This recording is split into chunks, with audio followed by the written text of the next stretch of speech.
Write an opening hook sentence for the above story, greet the audience, and give an overview of the story to be told. When night falls over stone corridors and gilded courts, the echoes of laughter and ceremony linger long after the candles gutter out. In those hallowed rooms, where power was worn like armor and courtesy dripped as freely as wine, death arrived in forms both tragic and absurd. Settle in, dim your lantern, and prepare for a journey through history's back door, where even the mighty could not escape a twist of fate. The great hall of the royal palace in Stockholm was awash in candlelight on that chilly evening in February 1771. Every gilt mirror reflected the sumptuous feast laid before the Swedish king. Lobster and caviar sparkled on porcelain platters, smoked herring and sauerkraut tempted wary glances, and flutes of champagne awaited the next toast. Yet for Adolf Fredrik, this banquet was more than ceremony, it was a personal challenge.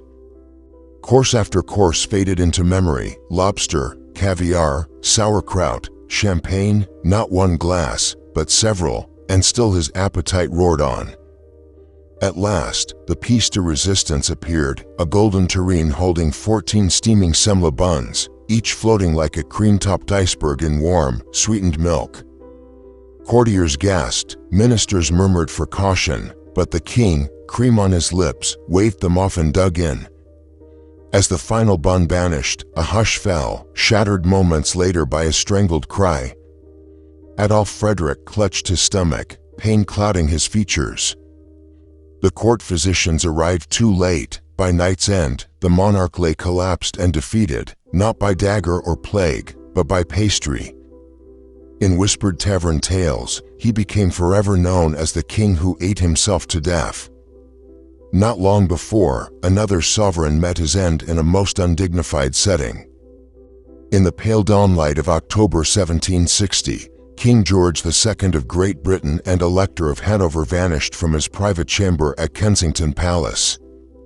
Moments later, servants burst through the doors to find him half-seated over a chamber pot, his face frozen in surprise.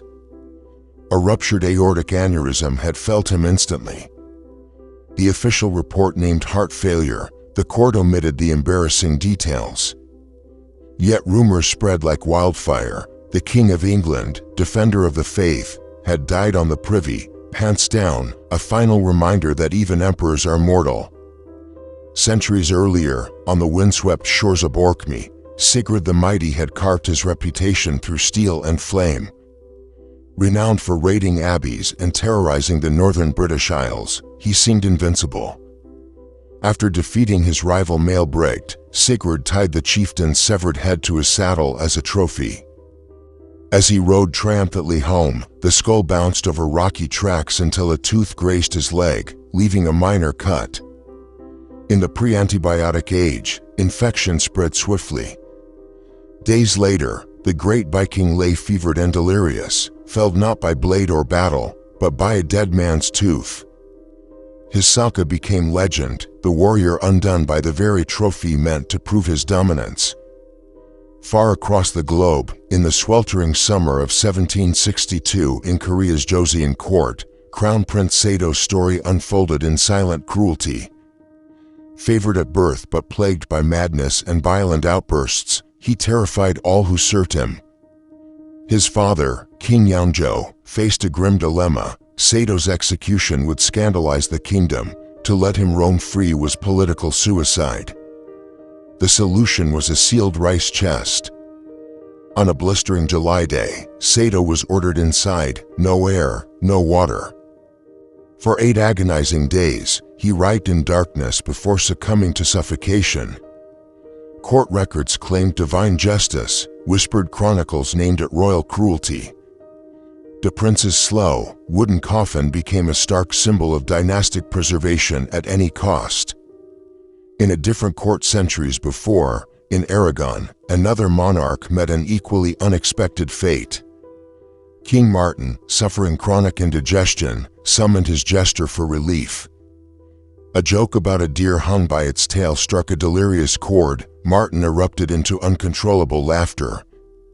He laughed until his chest heaved and he collapsed, dying of indigestion and laughter. Thus ended a reign not with a triumphant farewell, but with a king overtaken by mirth, a stark reminder that joy can be as lethal as any sword. These tales of gluttony, privy mishaps, infected trophies, wooden coffins, and laughter-induced death remind us that no crown can shield its wearer from life's final jest. Even the most ceremonious farewells give way to irony and absurdity. As you ponder these stories, remember that history's greatest figures often fell in the most human and unexpected ways.